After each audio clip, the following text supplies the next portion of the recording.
Señor mío, Dios mío, creo firmemente que estás aquí, que me ves, que me oyes. Te adoro con profunda reverencia. Te pido perdón de mis pecados y gracia para hacer con fruto este rato de oración. Madre mía Inmaculada, San José mi Padre y Señor, Ángel de mi guarda, interceded por mí. 10 minutos con Jesús. El podcast que te ayuda a rezar cada día. El reino de los cielos se parece a un propietario que al amanecer salió a contratar jornaleros para su viña.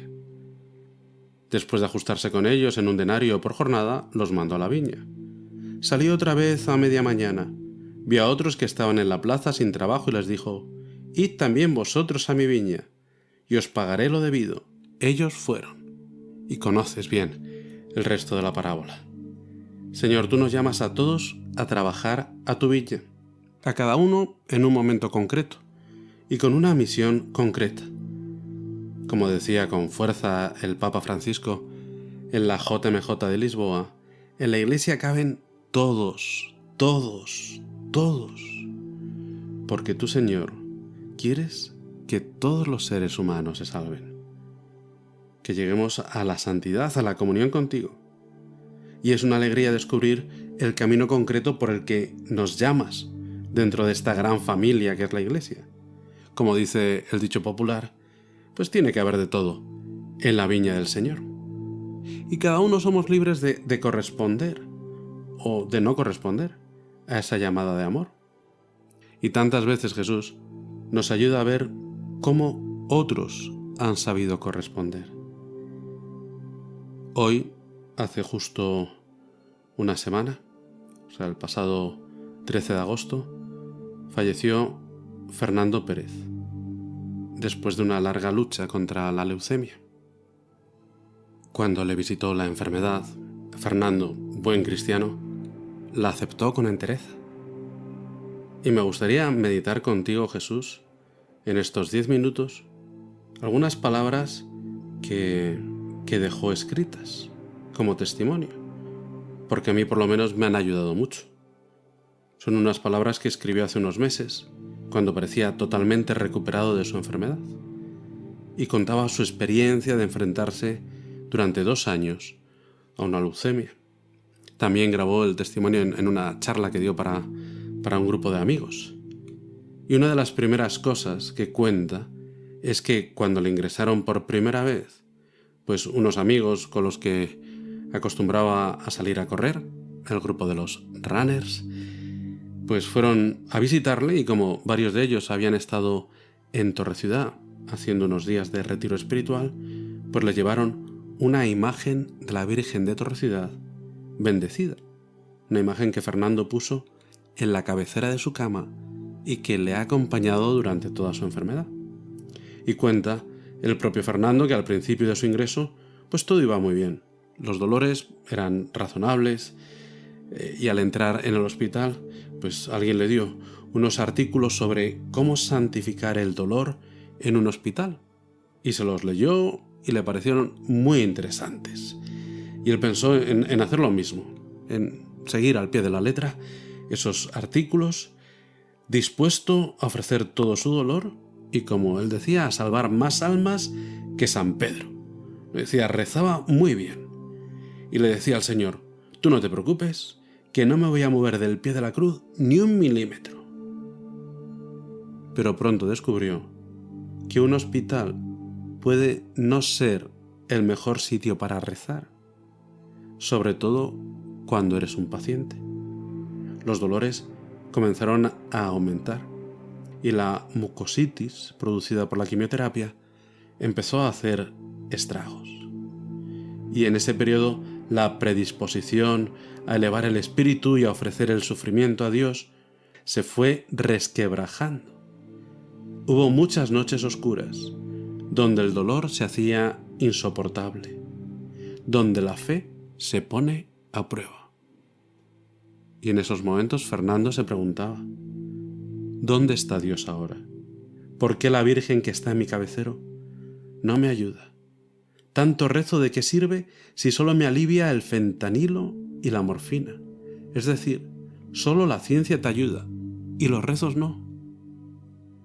Además, cuenta él, al principio ofrecía mis dolencias a la Virgen. En mi soberbia me veía a mí mismo corredimiendo con Cristo en la cruz.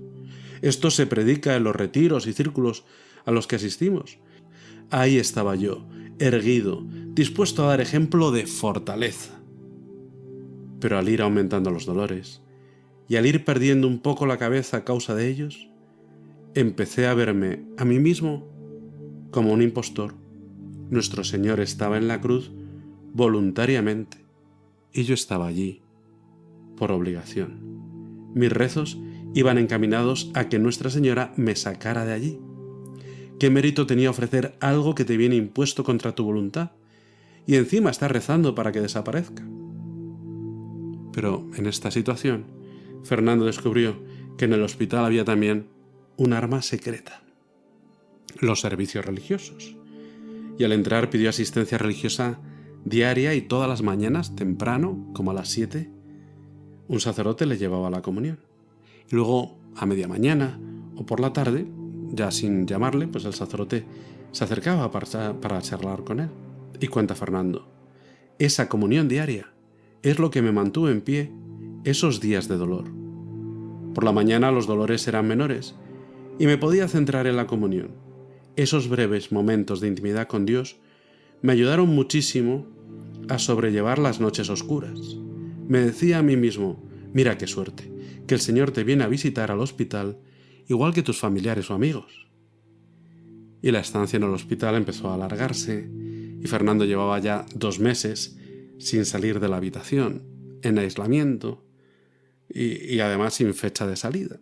Y cuenta con sencillez.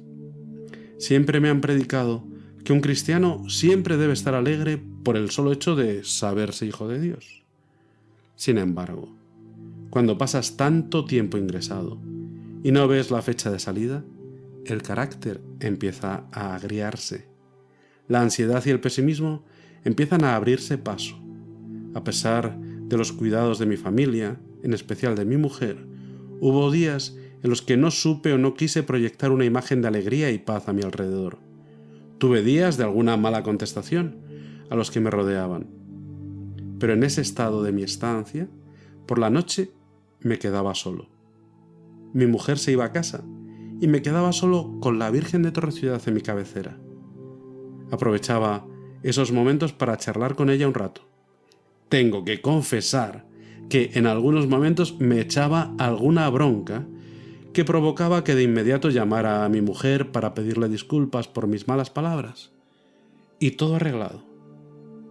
Tengo que confesar que el mal carácter o pesimismo que podía acumular durante el día se me pasaba en ese rato de oración. Y al final le dieron el alta, porque estaba bastante recuperado. Pero la estancia en el hospital le había cambiado. La devoción a su Virgen de Torre-Ciudad se había vuelto muy especial. El reconocimiento al papel de su familia y sus amigos, en especial el reconocimiento a su mujer y a sus hijos, la sensibilidad ante el dolor ajeno, el agradecimiento a los médicos y a los enfermeros y a las enfermeras, y concluía su testimonio.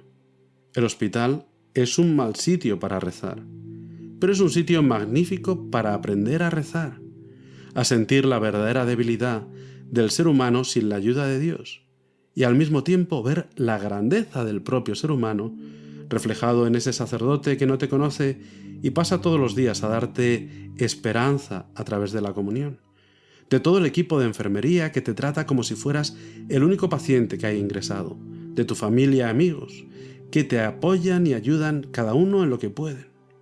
Y termina el testimonio diciendo: qué suerte he tenido de pasar este año 2024 enfermo.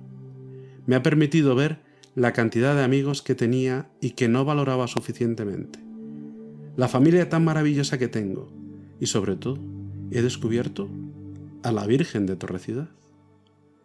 Antes de ingresar en el hospital, pensaba realmente que rezar por la salud de uno no tenía mucho sentido, porque es una cosa que al final vamos a perder todos. Es mejor rezar por la conversión de las almas, por tener más fe y sobre todo porque el Señor nos dé fuerza para no pecar. Sigo pensando lo mismo. He visto la muerte de cerca y lo único que nos tiene que dar miedo de ella es que nos llegue sin estar preparados. Pues no me cabe duda, amigo Fernando, de que la muerte te ha llegado cuando estabas muy preparado. Gracias por tu sencillez, por tu testimonio de fe y de fragilidad. Toda la familia, de los 10 minutos, rezamos por el eterno descanso de tu alma y por el consuelo de toda tu familia. Fernando, descansa en paz. Te doy gracias, Dios mío, por los buenos propósitos, afectos e inspiraciones que me has comunicado en esta meditación. Te pido ayuda para ponerlos por obra. Madre mía Inmaculada, San José, mi Padre y Señor, Ángel de mi guarda, interceded por mí. 10 minutos con Jesús. El podcast que te ayuda a rezar cada día.